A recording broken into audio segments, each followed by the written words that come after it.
So thank you again to everybody who is here in the room and on Zoom. It is my great pleasure today to introduce you to my friend and colleague, Nick Kelly. Nick and I met briefly on the phone over the summer, but then I was fortunate to get to work with him on a North American CF conference symposium. And so he went before me and then I had to go after, and I was like, I'm not going to be fun like Nick was. So you guys will really enjoy what he has to say. In the past, we've had a lot of clinicians and historians and other people speak, but Nick is going to bring multiple perspectives to race and medicine. So I will turn it over to him and let him do the rest of his introduction. So how's everybody doing? All righty. Well, what we're going to do, I'm going to switch it up, a little curveball. We're going to start off with something different so everyone can kind of face this and listen. I have a dream. It's that simple, or at least they say. I have a dream that one day CF will stand for Cure Found. But it's profound that one day always has looked like someday. But that someday is always so far in the future, I can't see it. It's like miles away. Miles away, I float to the ground like Miles Morales, only to have somebody look at me like, oh, he's stylish. But he don't understand the pain that I feel because all my love is on the outside. Everything I do comes from the outside. So as I raise myself up, I begin to look to the sky, understand why, that this is something that needs to be. And everything I do it for the we. Everything I need to be, everything I need to see. Understand, I don't do it for the me, I do it for the we. Understand, I don't do it for the me, I do it for the we. One more time, just in case you didn't understand why I'm passionate, why I live. I don't do it for the me, I do it for the we. I do it for my family, I do it for the CLE. That's a part of me.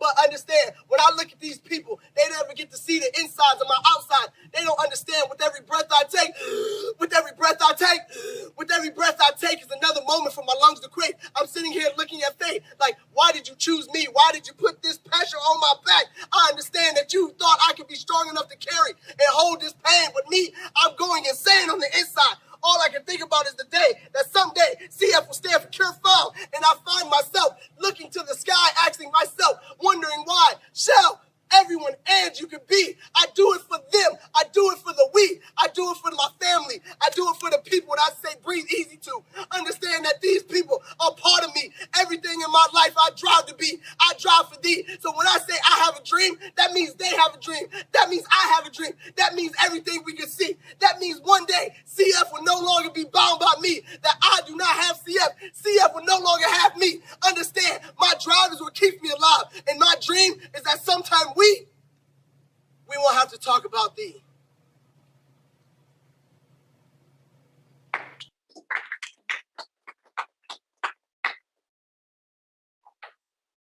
What you guys just saw was the identification of passion. That was a freestyle poem. Not one word was written. Everything was thought in the moment, because in that moment, I was able to share exactly the raw feeling of what I feel when I talk about CF. I was able to explore the identity of what it means to have passion, to have purpose. This passion and purpose is something that I want to translate to you today. So for everyone in the audience, everyone on Zoom, I am Nicholas Kelly, so let's get started. So I have no disclosures to say. I really don't even know what that means, but it looked nice in the slide.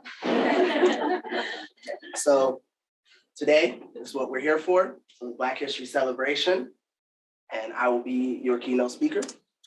So this presentation is called The Lived Experience of Race and Culture. Putting these two together is going to be the idea fundamental of some of the things we go through and some of the things we want to explore.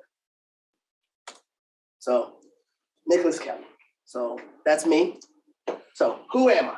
Besides a man with impeccable style. Y'all see the brown patches? Yeah. I do this fashion thing.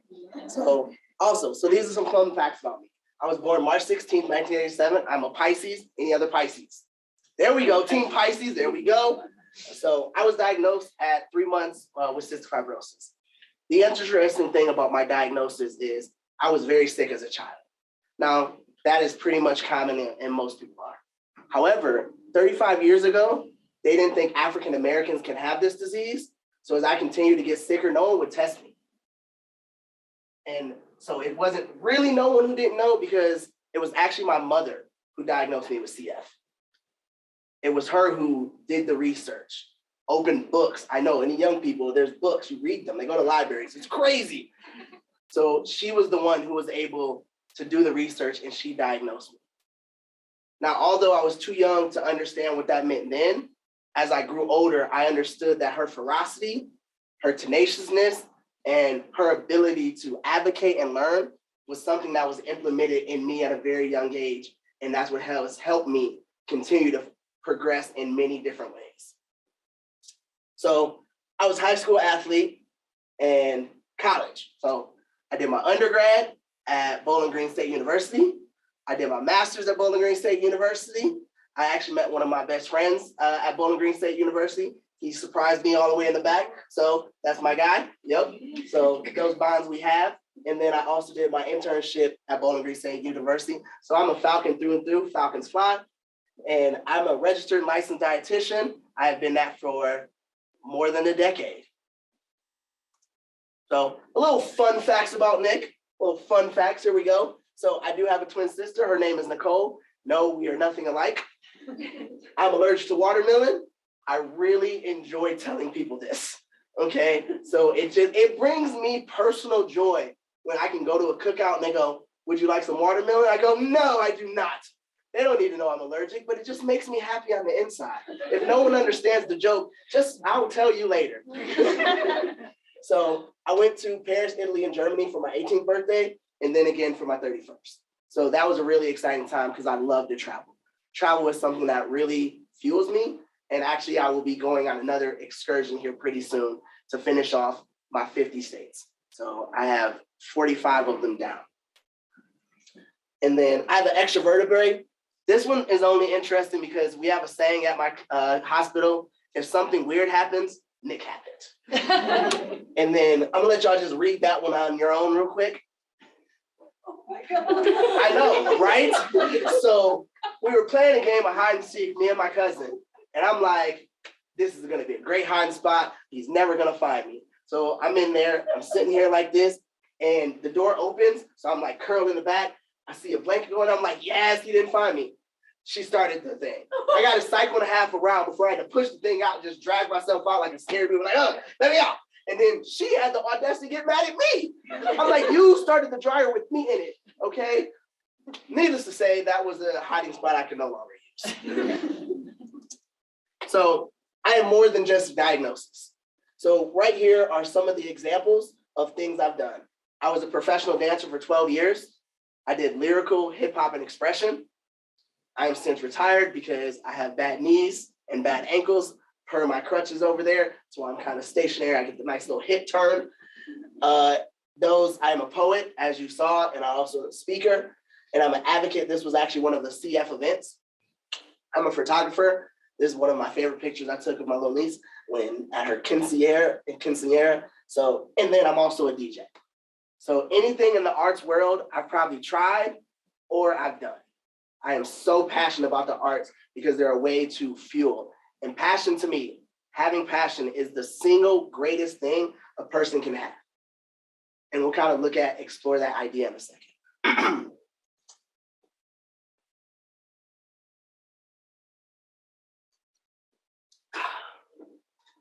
So also, more than my diagnosis. So I'm an author as well. So this is the children's book this one is about CF and the cuff cross, or the huff cough, what we know it as. And it is co-written by me, and my co-author is Maria. She is actually a CF nurse who we came close during my multiple admissions.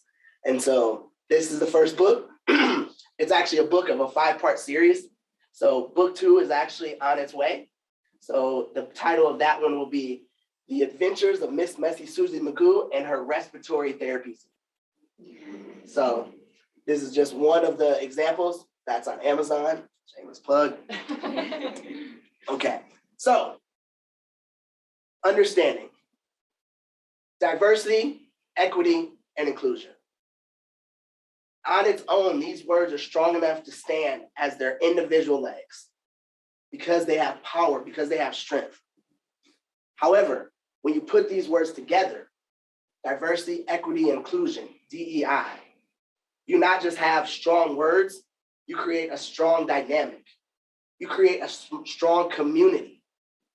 You're able to create an identity.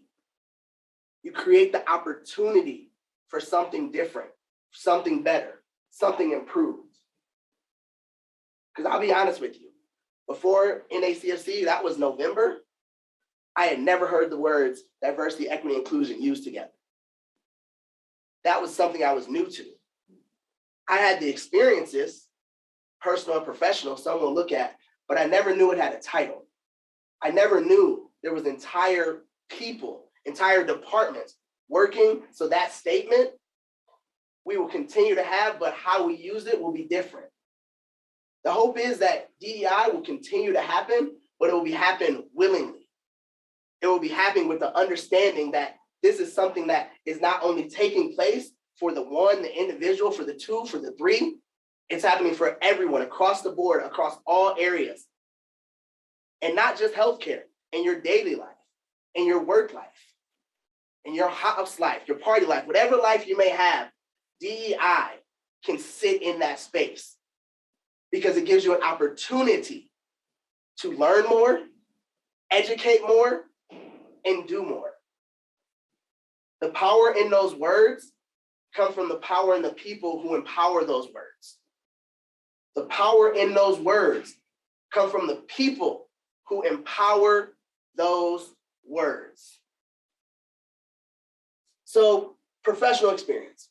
So I am a dietitian, as I mentioned. So here goes some numbers that are stark.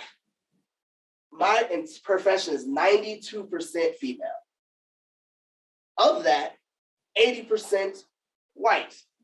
So essentially, 80% of my entire profession is type A white female. Yeah, y'all can look around, okay? Dietitians in the room. I can look at y'all too. So the thing about this is that makes me, as an African-American male, also with disease, less than 1% of my entire profession. What does that mean for me? That means I've been placed in multiple situations where I've had to defend my education, I've had to defend my knowledge, and I've had to defend the things that I stand for as a dietitian. So I'm gonna tell you guys a little story. We're gonna go down story time. So I've done consultations for the majority of my career. I do some in long-term care facilities. So one time I had a student, I was working out in Barnesville, Ohio. It's named Barnesville, Barnes the name, you can assume where it was. So I was working out there and I had a student. Now I love taking on students because I love teaching. I love the ability to educate. I love the idea of being able to share the things that I've learned and help someone else grow from it. So my general teaching style is of that same ilk. I want them to have the experiences so they can either fall, they can stand, or they can thrive. Either way, I can be there to help coach them. So me and my student, we'll call her Kelsey, me and Kelsey went to a patient's room. Now, as I introduce her, we walk in the room. Hey, how you doing? My name's Nick, her name's Kelsey. We're your nutrition professionals for today. We work here, and if you have any questions, go ahead and ask, but if not, we're gonna go ahead and start kind of explaining what's going on. They were like, okay. So Chelsea started talking. I let her take the reins. She did all the talking. And as we're going through the communication, I'm sitting here and I have a clipboard pretending like I'm writing down notes. Like I'm like this. I'm really not. I'm drawing doodles of myself. So, but I want her, it looked like I am the one in the back and she is the one in the front. Because I wanted to give her that autonomy. However, during one of her statements, she said something that was off. Now, it wasn't egregious. It was one of those things that it's not egregious that she made, but a seasoned dietitian would not make that mistake. So I interjected, I said, actually, hey, that plan is good, but we're actually going to take this approach because it has shown to be a better approach. Simple. The patient, the male patient, call him John. John immediately said, we appreciate what you're doing, but we only want to hear from the dietitian and the professional. But thanks. Okay, John, fair enough. You want to hear from the nutrition professional? Kelsey, have at it. So I sit there. Kelsey does a little more. She now starts going over the meal plan. Great. She goes over the meal plan. She goes over our recommendations and what our plan is going to be. Obviously, why? Because we went through this before we even walked in the room. I wanted her to be prepared, understanding how to walk in someone's room. She makes another slight error, not egregious, so I have to step in again. Hey, I understand, you were thinking this, and I remember that, but your labs show different. So instead of longevity, we'll put you on Nepro. So if you don't know, those are like tube feeds. So one is for more renal, and one is kind of a generalistic tube feeds. Just put context. So that's what we're going to do. Okay, I go to step back. The wife then pauses and looks at me and goes, excuse me, young man.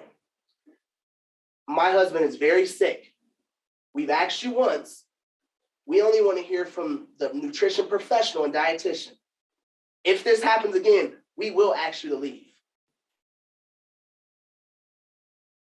I started looking around because I was trying to figure out who she was talking to because it wasn't me. So I'm looking around, I go, okay, all right.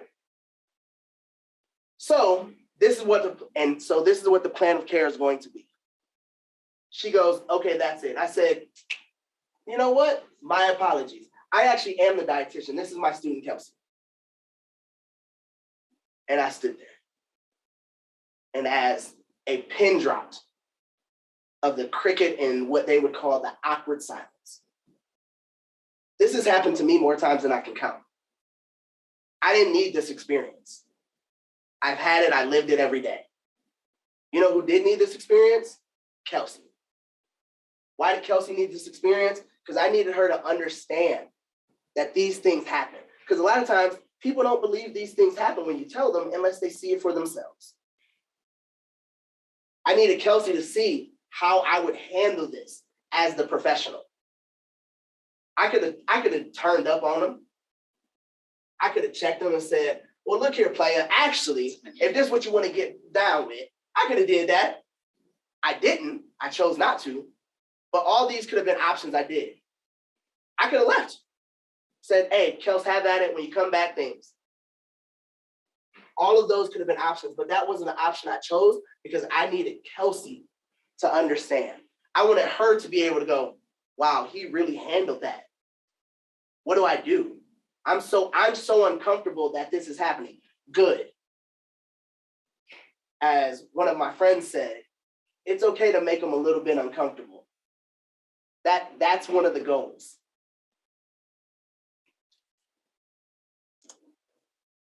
So this says professional, but we're gonna jump in this and we're gonna call this my more personal story. So this one is interesting to get through. Oh, endocrine. So I got diagnosed with diabetes on my 18th birthday. I know, the exact thing an 18-year-old boy wants for his birthday. Nothing like diabetes, I tell you. So when I got diabetes, when I got diagnosed, I was frantic. It was a feeling of unrest. I had the feeling of what to do. I talked to my endocrinologist came in, and she told me, Nick, you have diabetes. You're going to start you on insulin today. I know all of you are waiting for the follow-up, but that was it. That was the conversation. The problem with that is there's so much that goes into that she clearly could have explained. So I'm going to tell you how it went. She told me that, and I go, no, that's not what I want. She goes, well, you have diabetes, so you're going to start insulin. That's the plan.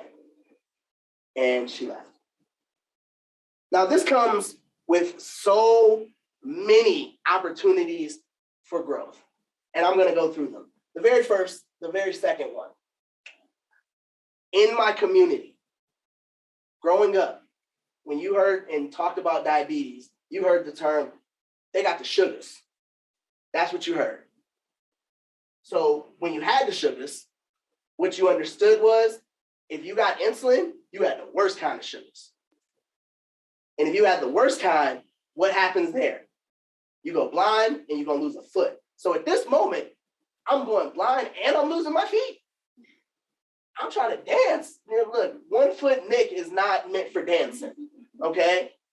Going blind is also not meant for Nick.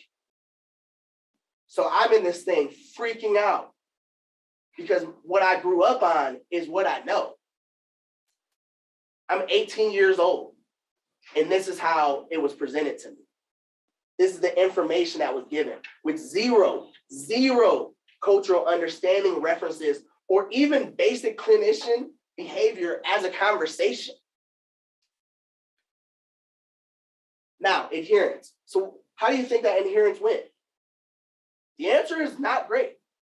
I tend to pride myself on taking my meds and understanding what it is to be healthy. At that moment, my thought was, hey, I know other people are able to take pills and diet and exercise. At that moment, it was less, but I take 63 versions of medication a day. 63. Yes, raised eyebrows. Yes, I know, right? 63. What is one more pill? One more pill and I get to exercise? Understand, y'all can't see it, but I'm working on this summer body right now, okay? I've been working on it for 2 summers. It's kind of like something you put in the oven. It's a little golden brown, but hasn't hit the center. That's where I am. Hadn't hit the center yet. So understand that when we talk about adherence, that was an opportunity for her to explain to me. All she had to do, this conversation could have been cleared up in 5 minutes. All she had to do was say, Nick, we're going to put you on insulin. And then I responded, I'm not diabetic. It was the prednisone. All she had to do was say, prednisone does not give you diabetes. It unlocks the door. And once the door is unlocked, you can't lock it back.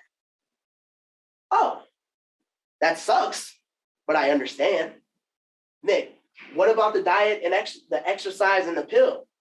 Why can't I do that? I'm willing to do that. Well, actually, having insulin does not mean you have the worst kind of diabetes. It just means you have a version of diabetes that can't be treated with a pill or exercise because your body is not making enough insulin. And in CF, the insulin that it is making isn't being utilized correctly. So that pill is going to be unutilized. And your exercise is not going to be able to affect your blood sugars the way you need to.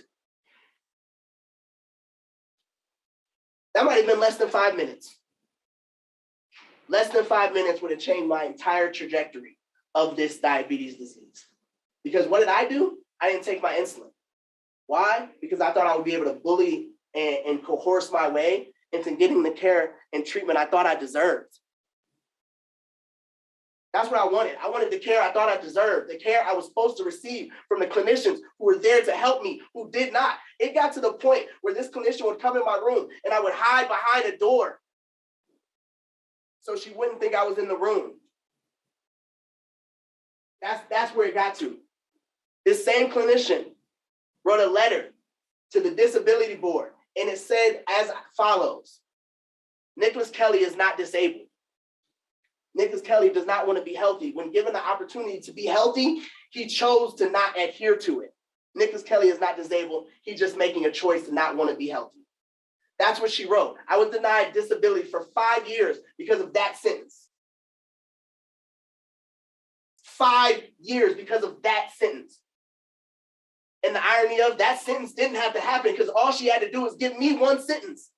That's all she had to do is give me one sentence that recognized growing up in my community, the sugars meant you had the worst kind. She could have eradicated that in one sentence. My adherence issues, she could have eradicated in one sentence. My understanding of diabetes, she literally could have eradicated in one sentence. But the sentence she chose was to say, the person who looks like me had a choice and they didn't take it.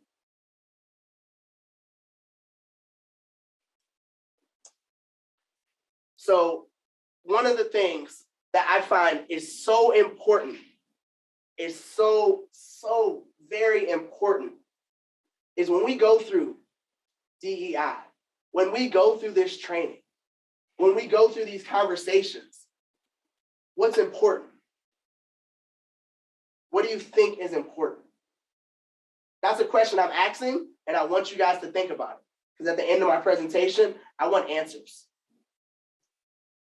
As I went through these processes, those are two processes I received. Another one I received is I went to the ER. I didn't feel well. I couldn't understand why I didn't feel well. You know what? No. I'm going to tell you another story. I'm going to tell you two stories. Because I want y'all to feel me. I want y'all to understand that when we talk about DEI, it's not just about me. It's about the people who look like me. The people who are also minorities, the people who are brown, the people who are any color, that is not the majority. I want y'all to understand. And you can say sometimes, I always like to see, everything is not black and white, except the things that are. That's something I always stand by. Everything is not black and white, except the things that are. So many times people will have that conversation. So many times people will have that discussion. Or the famous line, why are you making it about race? I don't see color. The second you say you don't see color, you automatically disadvantage the people of color. When you don't see color, you marginalize the struggles of people of color. Don't say it. Don't think it, don't mean it. You see color. We all see color. The beauty of it is, how do we improve the things for people of color? How is providers, clinicians, students, cartwheel instructors, whoever might be on this call, whoever might be in this room, how do you affect change? And this change just doesn't talk about in the clinical setting. Oh no. Your office space, microaggressions, the people you deal with. Most people in here, everyone in some vein deals with CF. Yes? So dealing with CF, I am in a disease where I am the stark minority. About 90%, it might even be higher at this point, of patients who are Caucasian are CF. I clearly am not Caucasian. So even though I am a ginger, just so you guys can't see it now, but I am. That percentage. So I'm a minority in my profession. I'm a minority in my disease. But that goes for the people who work in this space too. Often CF as workers, people of color are a minority in their own profession. They're a minority in their offices. So then it becomes not just the workspace, not just the patient you care for, the people you work with. How are you being culturally sensitive to those people? And I say this, and I want to make this very clear. I say this not on the basis of eliminating, disregarding, that this conversation does go both ways. It's important that we build a dynamic of trust and communication between our colleagues, our patients. That way it goes both ways. That way you can have that trust, because that's one part that's very, very, very pivotal. So I'm going to give you a story about how the trust was lost in my world. I'll give you two. The first story. So as I told you, I went to Bowling Green. I loved my nutrition programs. Love that too. Some of the clinicians or some of the doctorates or some of the people who work there, I don't love them as much. But there was one particular teacher. My freshman year, I was in a situation where things were happening and I got sick often. I just got the diagnosis of diabetes. I was a very brittle diabetic. I'd go from 400 and with 1 unit of insulin, I went to 56. Yeah, brutal. And so I had troubles. Navigating that very early. So I had a professor, I had a note. If Nick is sick, he can make it up. Okay, boom, perfect. But I would show up late because I didn't want to miss the whole class. Come to find out, time for the report cards to come out and have a D. Nah, player, Nick don't get D's, so let's try to run that back. Let's figure it out. Well, you've been marked down for every time you were late. But I have a note. Yeah, your note says you can miss class. Doesn't say you can be late to class. So your logic is you would rather me miss an entire class than be late to the class? That's what the note says. And so that's what we're going by. Okay. Well, who are my advocates? Who do I talk to? So this goes down a very long process. That process I'm not going to get into, but let's say I sat in front of the board as they were trying to kick me out of college. In front of this entire board, I had to get a lawyer. This one doctor, her doctorate. So this one teacher, she looked at me as my mom sat there and said to me, if you knew you were going to be this sick, why'd you come to college?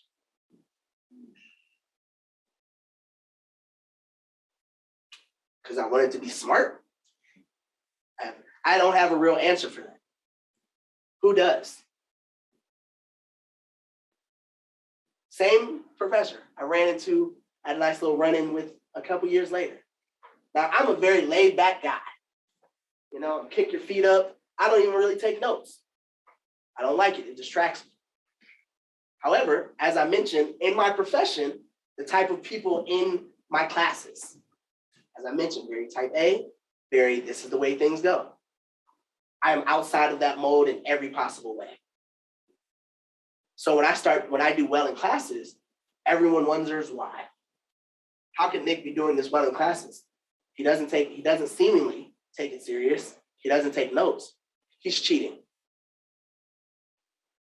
Okay, I'm not, but that's what you want to think. So I took my test at the disability office because I needed a little more time. No problem. I take this test there. I'm still doing well. She still believes I'm cheating in the disability office in front of all these individuals.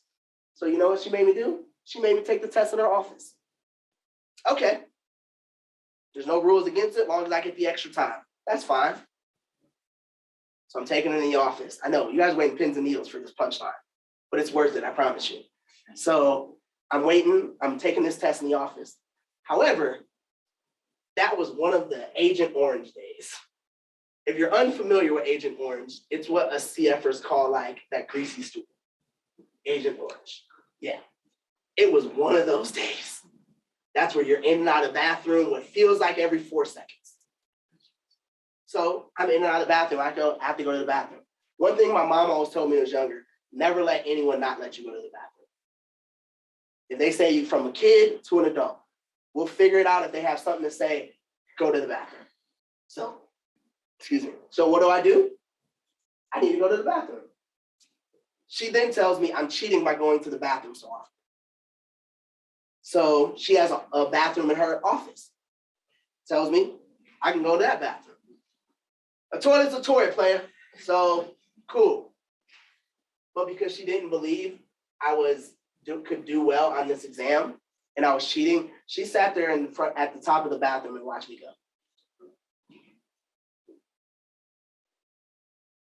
Stood at the door right here.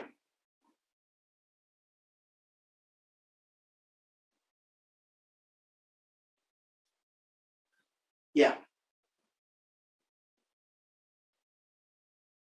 I'm not going to say that I was humiliated because I should have been. I'm not going to say I felt so degraded that someone could stoop that point. But I didn't. I'm not going to say I couldn't believe that someone would think that I was so unworthy of good grades that that's what I would stoop to. That is the level I would stoop to. Not going to say that either. Because each one of those is a reflection on me. I want to reflect on her. Why did you feel that way? Why was I unable to pass your course? Why was I unable to be successful? Why did you feel it was appropriate? Part of me feel like I should have owned the school. Years later, I thought about that, like, man, I could be like, it could be Bowling Green State Nick University. Like, but I didn't feel those feelings. In that moment, I'm going to be a little crass. I made every sound possible. I wanted to be the most uncomfortable experience she's ever experienced. Just like exaggerate. I wanted to exaggerate it in every possible way. I wanted her to remember the day. And the punchline is, I got the 5th highest grade in the class. I can be smart. We can be smart. I guarantee nobody else had that experience in that class. I guarantee no one else had that experience, period. But I had it because there was a lack of trust there. They couldn't trust my intellect. They couldn't trust who I was. Trust is a big part of this conversation. Trust has to be one of the 4 fronts. So if we look at DEI, maybe it's DEIT. See, I really just want to switch that. I didn't call it diet, but whatever. So diversity, equity, inclusion equals trust, or trust equals. Math is weird, depending on like X carry the V, saying hyphen dash, whatever those things, we're going to say trust is a fundamental pillar that holds those up. I like that. Fundamental pillar that holds those up. And that's the important thing. Now, oh, look at this. It gets me to my next story. Look at that. I know, you'll see it. So I was in the hospital. But before that, when I was right around my teen years, 16, 15, I always had stomach pain that I couldn't explain. It happened always. I had, in a span of basically 6.5 months, I had 9 different endoscopy type procedures. Couldn't find anything. Whether I wasn't cleared out enough, whatever it was couldn't find anything. Okay. So I had a doctor say, you know what? Let's try something different. Let's go ahead and put you in the hospital. Let's run a prep for you. Let's do these different things, some meds, see if we can find something different. Okay. I like different. Like I said, outside of the box. Nick is outside of the box. Let's go and get outside of this box. So I'm in the hospital, and I'm sitting there, and we're going day 1, day 2. Me and my mom are sitting there. We're conversing, laughing, joking. Me and my mom had this thing. We used to watch 2.5 Men together. It was the original, not that later version. But that was like our thing. So we would sit there, we would watch it. So we're sitting in there watching our show, and one of the doctors come in. I believe he might have been a fellow, but don't quote me. He comes in, and he's like one of the people who are going to do part of my prep. So he comes in, and when he walked in, he seemed like he was in a rush, not basically, wasn't all there. But people are busy, people have a lot of things to do. He comes in, he asks me 3 questions. And he goes, in the midst of the 4th one, he goes, holds his phone, walks out. Now, in the midst of these 3 questions, he writes on the chart, and he tells me, okay, this is what we're going to do. You understand? You don't understand? She understands? Who understands? Hold on. You know what? I got to take this. Okay. You can hold. Okay. That felt really off. I wasn't welcoming. That wasn't warming. So my chart.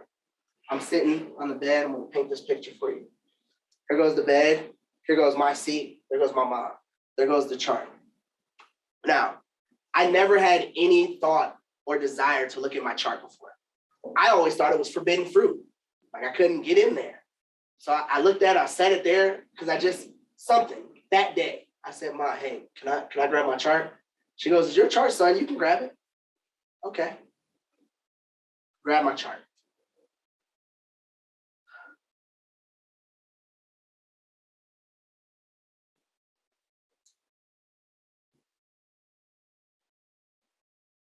I believe Nick is a hypochondriac. This is an elaborate ploy for attention because he does not have any support or family to help him through this difficult time.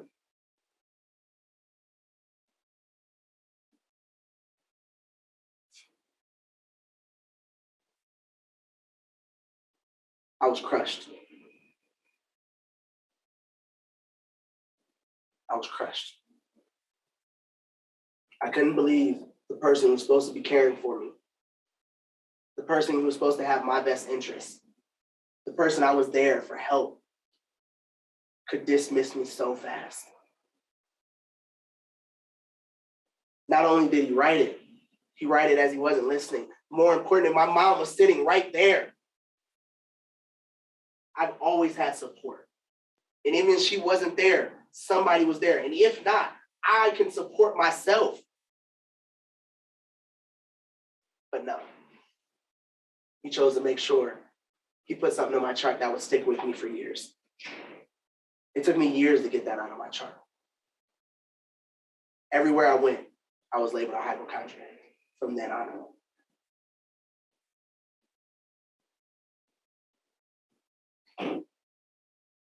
Words can't express, even till this day. That was over 20 years ago. Until this day, I remember it like it was yesterday. The pain comes back like it was yesterday. The hurt comes back like it was yesterday. Why? Why would he do that to me? Why would that be the label he put on me? Why was I not worthy enough to be in pain? Why were my tests not good enough to say something's still wrong? I had sight-slightus when the doctor who actually did it, her procedure, it worked. They find that I had over 10 polyps growing in the lining of my stomach. So 10 times the charm. It was there. I didn't make it up. It was there.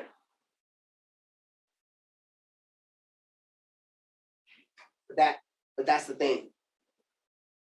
That's the things people deal with. I'm just one story. I'm just one story of many. That's the story I chose to tell. That's not my only story. That's not someone else's only story. That's my personal story. My professional stories can continue on. My life stories can continue on. I'm not the only one here who has a story. Excuse me, sorry.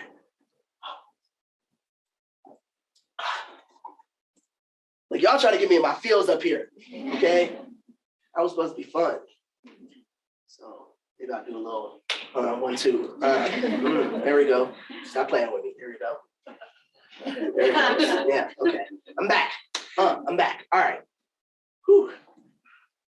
Those stories are for everyone. Everyone has those stories. Everyone experiences those stories. Even if they don't look like me, even if they're not a minority, everyone experiences those stories. That's what I'm talking about.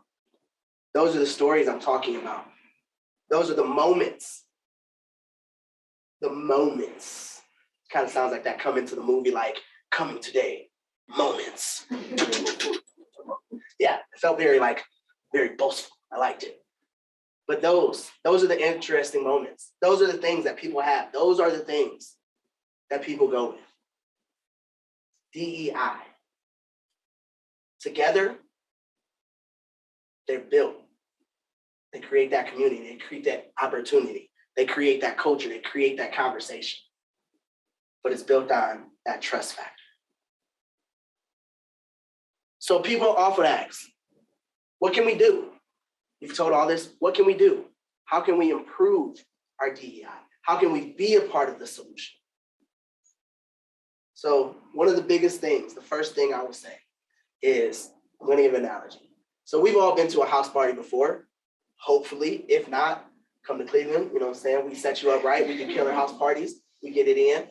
So everyone's been to a house party. So you're at a great house party. So I'm going to say you're all at Nick's house party. Everyone had a great time. And you guys leave the party talking about, yo, Nick's party are great. You tell your friends. Because next time you have a party, you're coming in. Okay? And the next time you're going to come. The thing is, I'm the one who hosted the party, which means you guys will be talking about the host of the party and how fun the party was. The thing is, to start having these DEI conversations and to move it forward, you have to be the one hosting the party, not just the one saying we need to be part of the conversation. That's the difference. Host the conversation. And the more times you host the conversation, the more people will be a part of the conversation. And then you need to let those people know, guess what? They need to host the conversation too. You can never have enough hosts of these conversations. Why? Because there's more than enough people to join. And maybe this host does it at a mansion. Okay, that's a host I want to go to. Maybe this host does it at a small place, but I like the intimate setting. Maybe this host has great examples. Maybe this host, you get the point. The point is, host the conversations. Don't say you just want to be part of it. That's an individual, that's an institution, that's as an individual, that's as the, whatever the means, the we. I always tell people, I don't do it for the me, I do it for the we. The we is everyone. The we is everyone a part of this circle that we can try to affect. The we is the people that we sit here and we understand, how do we do this? What can we do to impact change? What can we do to make sure that in that moment, in these moments, change can happen? I challenge you. I challenge everyone in here to not only host the conversation, but to challenge your own bias. Write them down. The conversations that people are taboo about, don't let them be taboo. Let them be uncomfortable. Ask them, when you think of a singer, an R&B singer, what immediately came to your head? Was it a Black male? If it wasn't, explain why. When you think about bad drivers, what do you think about? Was it Asians? Was it women? Where? You understand? We can keep going, but I don't need to. I need you to do that. Challenge each other's bias, because they exist. The same way if you say you don't look at color, the same way you're marginalizing what actually happens. So if you tell me you don't have biases, you're marginalizing the bias that other people have and you no longer can break them down. That's how we move forward. That's actionable steps. Pie in the sky here. I want you to understand what that means. But these are actual steps. Boots on the ground. That's how you run it. That's how you advance. These boots on the ground. I'm giving you the key. You just got to unlock the door, because the second you unlock the door, it's kind of like diabetes. You can't close it back. You can't know something. You can pretend like you don't know it. You can pretend like you don't get it. You can pretend like you don't understand it. But you can't unknow it. That's the thing. You know. And even if you walked in here, you know, you're going to walk out knowing more. And if you don't walk out knowing more, you still knew what you had coming in. Find a way. You know why? You want to know I'm telling you to find a way? Start making people uncomfortable, and maybe we'll have real change. My name is Nicholas Kelly. Thank you.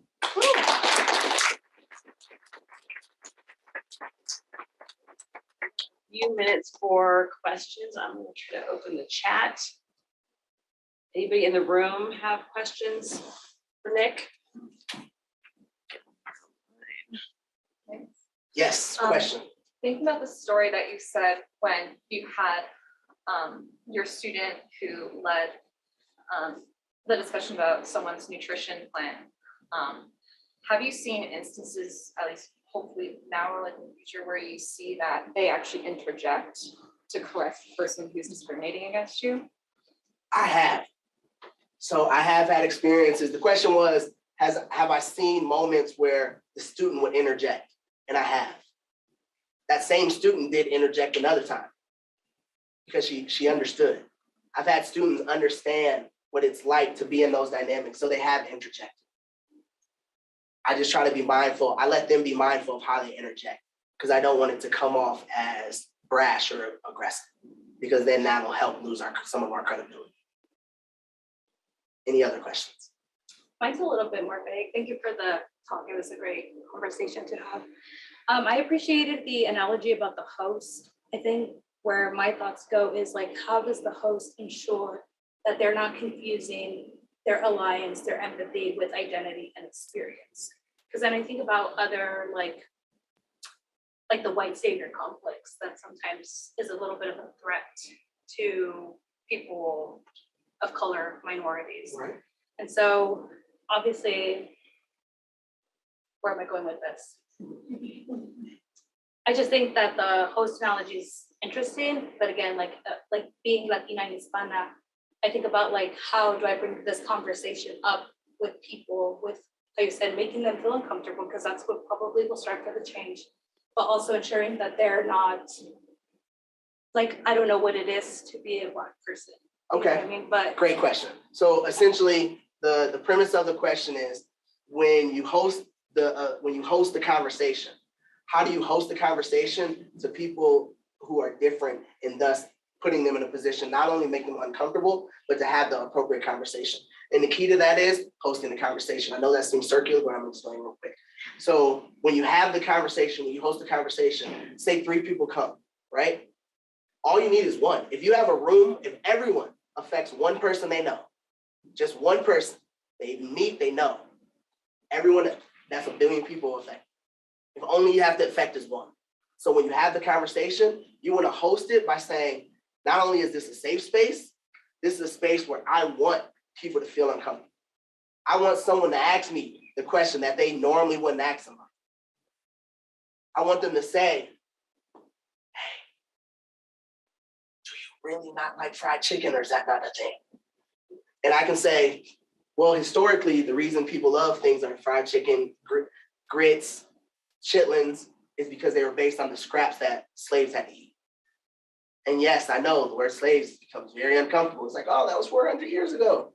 Well, I'm going to give you one analogy that I was given. It was the greatest analogy I've ever heard about slavery. So say you own Walmart, right? So if you own Walmart, the Waltons are the top 10 richest people. There's 4 of them in the top 10, right? So say 400 years ago, you started Walmart.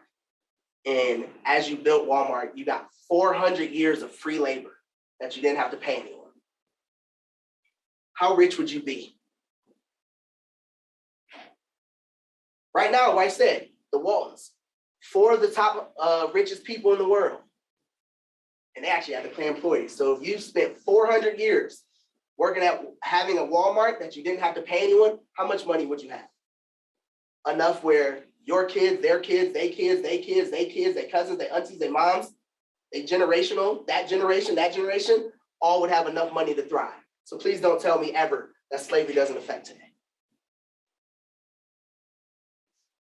So I have the question I wanted to ask you, the question I had asked, okay? What are some of the things that you guys can think about for hope and change? What are some things that you guys can think about for hope and change? Anybody? I will call someone and don't raise their hand. I'm that guy. not to stick to the single story. Like, I feel like sometimes we want to stick to certain narratives, and we want to like insert just like our opinions, just, you know, stay to that narrative. Do not stick to one narrative. That's a great answer. You have to divert from the general narrative to start having bigger conversations. Anyone else? Right here in the over there. You know, like get okay with being uncomfortable. Be okay with being uncomfortable. Or be okay with making other people uncomfortable. I know that one takes a little thing to do. I'm not saying tomorrow you're just gonna be up there, you're gonna turn into an elevator and stand backwards. I'm not saying that's where you're at, but you need that. So you got one. Yeah, you were asking earlier, like what are people looking for in these situations where they're so vulnerable, or people as a patient and I think people in general, like all of us, want to be heard and listened to. And I think that's really important. And I think equally like being curious, wanting to learn, like that's just the whole part of this, right? Like seeing everybody as this unique human individual and wanting to learn people's stories. That's our job as docs, as our jobs as human beings. That's part of this whole cultural discussion. Learning. the opportunity to learn, to be. That's amazing. That's so important.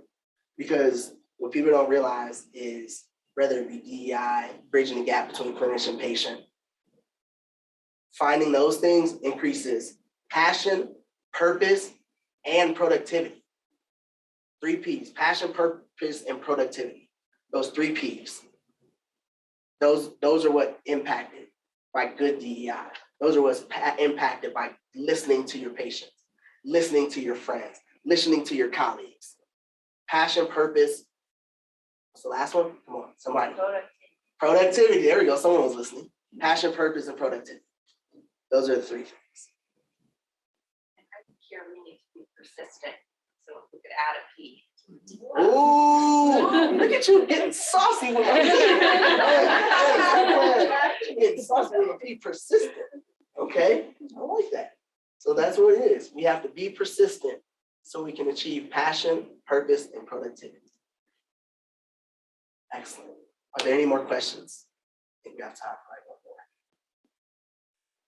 What do you do, Nick, when you're exhausted? Because all those things that you describe, those stories, I mean, they do make a difference and they change things. But sometimes it gets exhausting to tell those stories and have to relive those moments over and over again. So how do you balance telling that story, but also preserving yourself? Whew. Sorry, you asked for one more Hey, question. you come with a body blow question. Okay. All right. I'm gonna be honest. I don't do it very well. It's been a while. Like, I've gotten better at it. But before, I tapped myself on both ends because I went so hard. We were actually talking about this at dinner last night. There's so many things that you can get tapped for. And I would everything. I'm down for everything. Advocacy, anything you need me for. And then I realized that's not realistic. And that started with, and I say this with understanding, I lived the CF experience in all its glory. In the last 12 months, I was admitted for 5 months of the last 12 and sick for 7 of the last 12. I know, it's crazy to think how long I'm admitted for. And in the last 24, just over 9.5 and sick for 15 of the 24. I say that because I had to realize there's a balance. I had to find a balance. And what do I do for that balance? Is I pick items that I'm allowed to go full force in, and then I've gone to like paying people to do the other stuff. So I can now focus on the thing that takes. And as for the stories, I relive those stories so other people now understand what it's like to live those stories. It is a taxing job. And they say someone's got to do it. It's not someone. Nick has to do it. And why does Nick have to do it? Because I was built for this. My mother helped me build for this, that ferocity, that tenaciousness. My mom helped me get built for this. My dad is the calm one. My dad is the one that says, hey, son, take a chill pill. It's all right. My dad is the one, when I can't sleep at night and I'm in the hospital crying, I call my pop-up and he just sit with me and chill all night. Having support, you have to be able to outlet it somewhere. Your friends, your family, you have to be able to unload it onto somebody. You have to have people who show up for you. Because those people who show up for you will allow that burden to be carried. So if I can help take on some of these other burdens, then I can be present in the moment for everyone here. So. Fantastic, as expected. Thank you so much.